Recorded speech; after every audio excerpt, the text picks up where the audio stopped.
Leviathan pulsed with barely contained energy as Commander Zerth hissed, his scaled crest flaring with anticipation. The view screens displayed an unremarkable solar system, a collection of rocks orbiting a solitary yellow star. Yet within this seemingly insignificant system lay the salvation of the decaying Silurian Empire. Zerth gestured towards the third planet with a clawed hand. According to our scans, this planet holds a wealth of zirconium. Our empire's dwindling supply is unsustainable. The crew echoed his sentiment with a chorus of hisses. The discovery of zirconium had given new hope to the once stagnant empire. Finally, after an eternity of decline, there was a glimmer of hope. The intelligence officer interrupted. "We've identified the natives, species designation humans. Primitive, barely spacefaring, their technology laughably basic." Another wave of hisses, this time laced with contempt.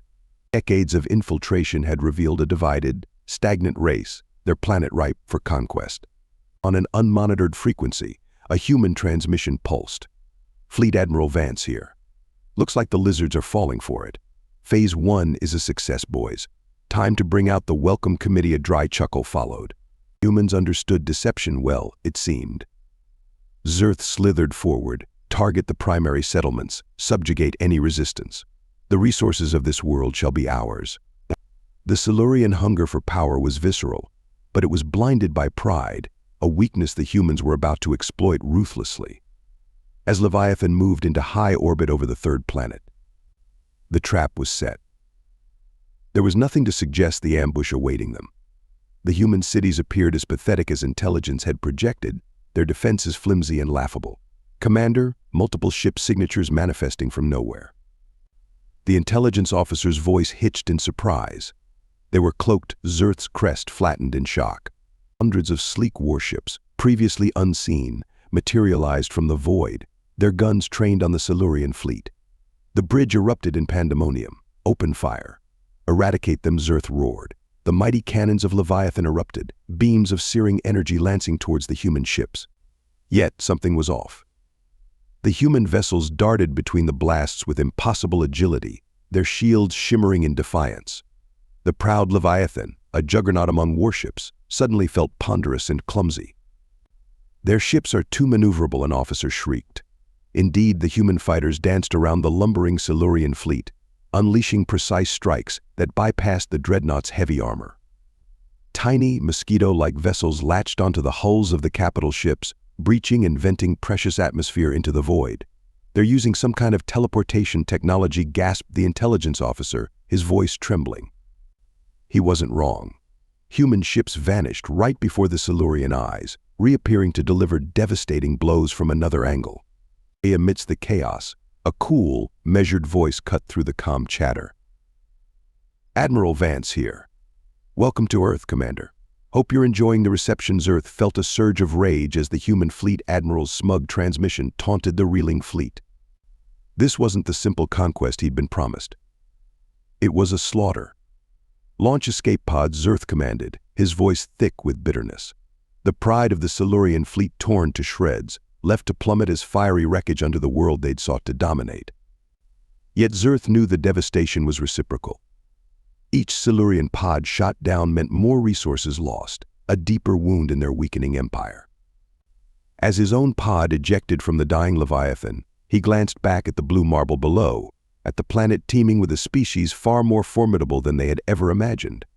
The Silurians had not just encountered the unexpected, they had awakened a sleeping giant.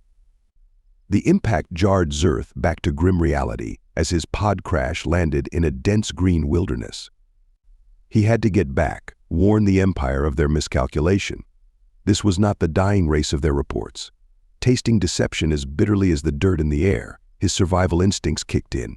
He assessed his limited supplies salvaged from the pod basic survival gear and a battered communicator. He needed to reach an extraction point for any surviving crew. If they were lucky, a passing scout ship would detect their distress signals.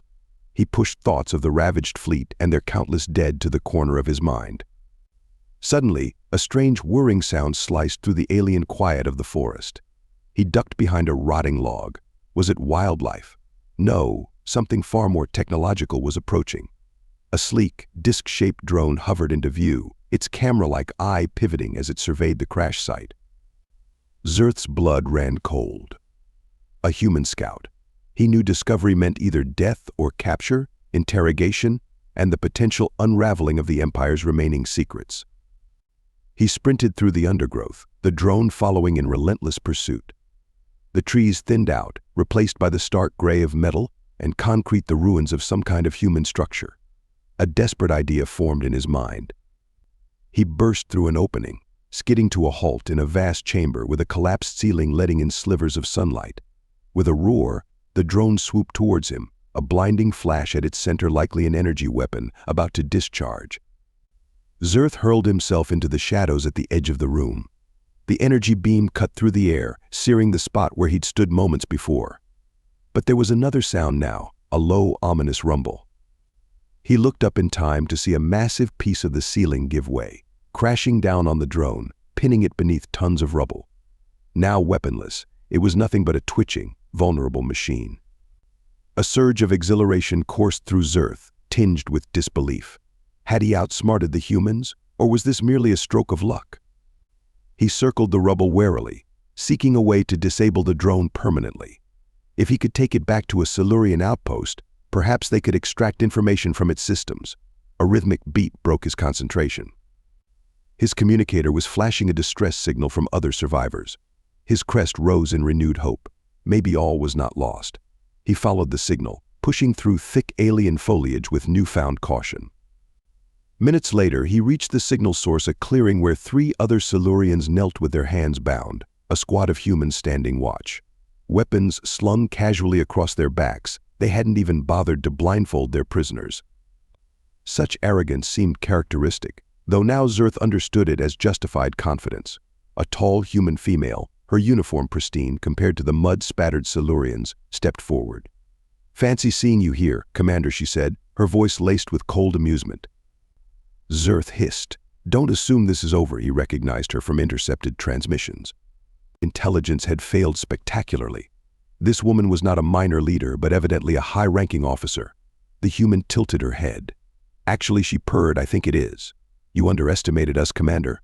Badly. You saw what you wished to see. Your pride made you blind."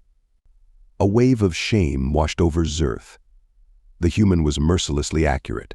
His people had always believed their empire to be superior, invincible, but they had just been schooled. The shame curdled into defiance. "Our empire will endure," Zerth spat. "Even in defeat, we are mighty." The human officer's expression hardened.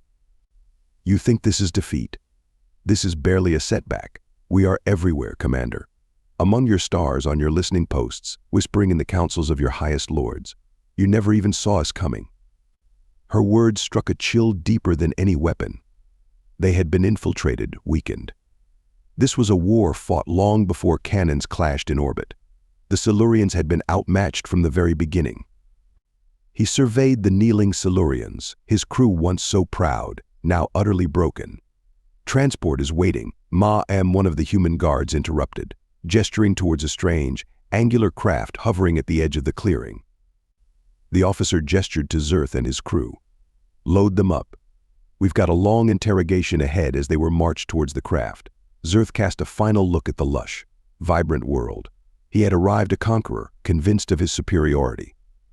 He would leave a prisoner, his worldview shattered, the future of his empire hanging in the balance. A transmission crackled over a nearby human soldier's comms. "Admiral Vance here. Commander Zerth and his crew have been secured, returning to base. The lizards won't be bothering us for a while longer." Vance's satisfaction echoed through the soldier's simple speaker. Zerth shuddered.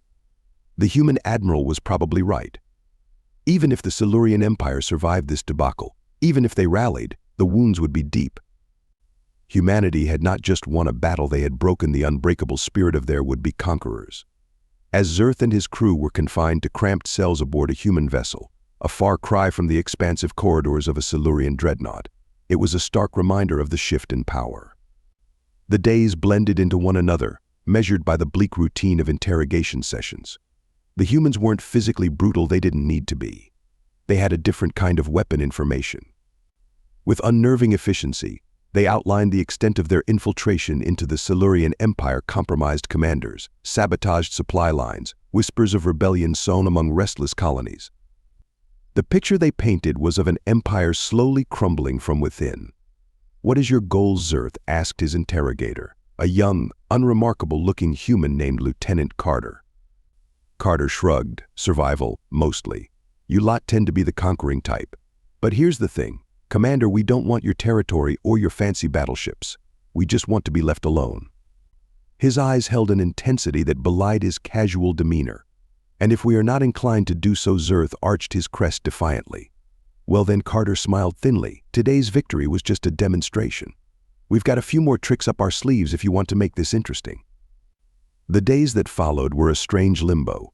Zerth, once a force of conquest, was reduced to a mere specimen for the humans. They studied them, analyzed their physiology and technology, and with every scan, every experiment, he felt a sliver of power slip away. Then one day Carter arrived at the cell, his demeanor somber. "It's over, Commander. The Empire has surrendered. We just received word." Zerth felt a hollow numbness. He hadn't truly expected anything else. The strength of the Silurian Empire had been an illusion, and the humans had cut through it with surgical precision. Carter nodded in a gesture of respect. "Your empire made a wise choice, Commander. Another battle would have been pointless. Your leaders understand that." "What now?" Zerth asked, his voice devoid of arrogance. He imagined the chaos, the inevitable power struggles, the empire as he knew it gone. "That's not for me to decide," Carter said. "You'll be taken to The Hague to await an outcome. Our leaders will negotiate terms with what's left of your government. Prisoner exchanges, maybe a treaty. Who knows?" Zerth was under no illusions. His freedom was a long way off, if it ever came. But one question had been gnawing at his mind. "Carter, how? How did we lose so spectacularly?" The lieutenant considered his words. "You fell victim to your own greatest strength, Commander. You believe in military might, fleets, firepower. And for centuries it worked for you. But humans, we learned long ago that the real war is fought with information. You underestimated us because you didn't understand us." The truth in Carter's words was painfully obvious. The humans had cleverly played on the Silurian arrogance, feeding them a diet of false weakness, lulling them into a catastrophic trap. The human vessels slipped into orbit around Earth, and for the first time, Zerth laid eyes on the cradle of his captors. It was a world teeming with life, with vibrant cities and swaths of untouched wilderness, a stark contrast to the fading glory of his own homeworld. As he was led through seemingly endless corridors, past humans going about their day, the scale of their achievement hit him with full force. The Silurians had prided themselves on knowledge, on their grasp of technology, and had been utterly outmaneuvered by a race they had deemed inferior. Perhaps true intelligence lay not in conquest, but in strategy, in cunning. Zerth's prison was not a barren cell. Instead, it felt more like a high-security apartment, complete with furnishings and something resembling a viewscreen. Were the humans keeping him comfortable out of mercy, or was it a final act of cruelty, providing the illusion of normalcy for a captive emperor? Weeks turned into months and then years. He wasn't mistreated, and there were periodic visits. Not for interrogation, but for discussion. Carter would arrive, often accompanied by other scientists, historians, even a philosopher or two. At first, Zerth bristled, seeing it as further torment. But then, out of sheer boredom and an unexpected curiosity, he started to engage. They discussed Silurian history, the Empire's gradual decline, the choices that had brought them to that disastrous first contact. The humans listened intently, dissecting, probing. One day, it was Zerth who posed the question. "Why do this? Why bother talking to your enemy?" The philosopher, a gray-haired woman with surprisingly kind eyes, answered, "Because to ensure peace, we must understand war. And you, Commander, know war well." "Maybe not well enough," she added with a flicker of a smile crossing her face. Years led into a decade. The philosopher's words stuck with Zerth. The arrogance, the blind confidence that had driven his people, it had all been so terribly wrong. He began devouring human literature, philosophy, their history riddled with conflict yet marked by a strange, relentless optimism. He was, in a way, the first Silurian to ever truly study these primitive beings. One day, a transmission reached his quarters. It was a formal announcement a peace treaty had been signed between the Silurian Empire and the newly formed Union of Human Systems. The terms were surprisingly lenient, focused on trade restrictions, disarmament, and reparations. No humiliation, no crippling constraints on what remained of his once proud people. Zerth stared out the window of his cell-turned apartment at the bustling blue world outside. Had the humans softened, or was this another form of strategy?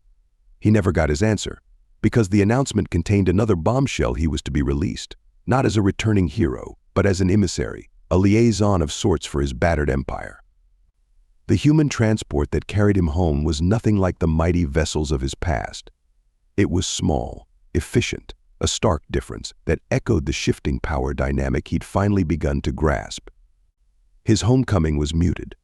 There were no cheering crowds, no jubilant parades. His people were scarred, broken. They looked at him with a mixture of resentment and a flicker of hope. Could he, the commander who had led them into disaster, lead them towards some kind of future? Zerth addressed the tattered remnants of the Silurian High Council. He did not make excuses, did not attempt to sugarcoat their defeat. Instead, he outlined the full scope of the human victory, not as a warrior recounting a battle lost, but as a scholar analyzing a phenomenon. He spoke of the infiltration, the misinformation, the human brilliance at exploiting their enemies' weaknesses. It was a bitter tale to tell, but a necessary one. "We can rebuild ships," Zerth declared, meeting the eyes of the weary council members. "They can train new crews. But that won't be enough. The humans have taught us a painful lesson. We must relearn how to wage war and how to build peace. We must learn to be cautious, to be cunning, perhaps even a little more human." The silence that followed was heavy. Then, an elder, scales dull with age, rasped, "It will be a long journey, Commander." "Yes," Zerth acknowledged, "but it's one we cannot afford to delay in starting." The years following Zerth's return were fraught with difficulty. The task of rebuilding an empire shattered in both spirit and resources was immense. The galaxy, once host to the Silurians' unquestioned power, now buzzed with nervous speculation about this new era. Zerth became something akin to an elder statesman, his unique perspective having lived the arrogance of the empire and the consequences of its fall making him a valuable, if controversial, figure. He pushed for uncomfortable reforms, increased emphasis on diplomacy, the formation of a dedicated intelligence agency, even hesitant steps toward internal democracy to temper the empire's rigid hierarchy. He worked closely with his human counterpart, Admiral Vance, now a key Union diplomat. Their meetings were rarely comfortable, the ghosts of conflict hanging heavy in the air. Yet over time, a bizarre sort of respect developed between the two. Vance's bluntness and Zerth's calculated caution proved a surprisingly effective combination in navigating the minefield of post-war galactic politics. It wouldn't be accurate to call it friendship, but there was an understanding. Both men bore the scars and the responsibility of having changed the course of their respective species forever. One particularly contentious summit nearly collapsed when a minor trade dispute spiraled towards a war drum-beating frenzy. The humans were bristling, the Silurians' old pride resurfacing, and the dozens of other alien delegations eyed them all with trepidation. It seemed the galaxy held its breath. In a back room, away from the noise, Zerth and Vance confronted one another. "This is madness," Zerth hissed. "We fought, we bled for what? To go back to squabbling children." Vance rubbed his temples. "Politicians never change, I guess. Yours, mine, doesn't matter, the species together, they worked out a solution, not a perfect one, but one that avoided more pointless bloodshed." Later, when the delegates emerged from the room with a tentative agreement, nobody suspected the role the two former enemies had played in achieving it. The galaxy wasn't peaceful, that was a notion for starry-eyed dreamers, not hardened veterans. But it was less chaotic. Old rivalries cooled, and a tentative sense of cooperation was spreading. The Union was a formidable power, yet perhaps tempered by their bloody encounter with the Silurians, they didn't pursue expansion with the single-minded zeal Zerth once had. Decades after he walked free from his human prison, an aging Zerth received a curious invitation. It was a ceremony on Earth, marking the anniversary, a human anniversary of their victory over the Silurians. It was a celebration. His first instinct was to decline, to dredge up that humiliation, that loss.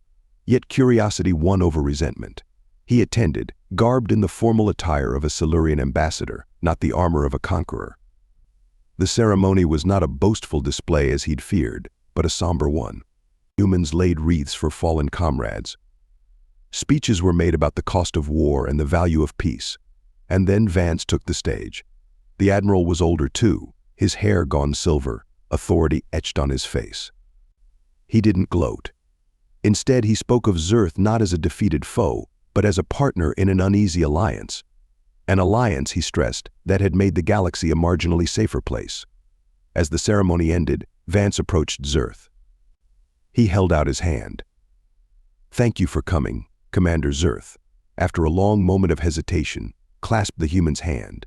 "Your invitation was unorthodox," Admiral Vance grinned, a surprisingly boyish smile for the hardened war veteran. Seemed fitting. Unorthodox is kind of our thing, wouldn't you say? They didn't become friends? Not really. Their past was an ocean too deep to cross.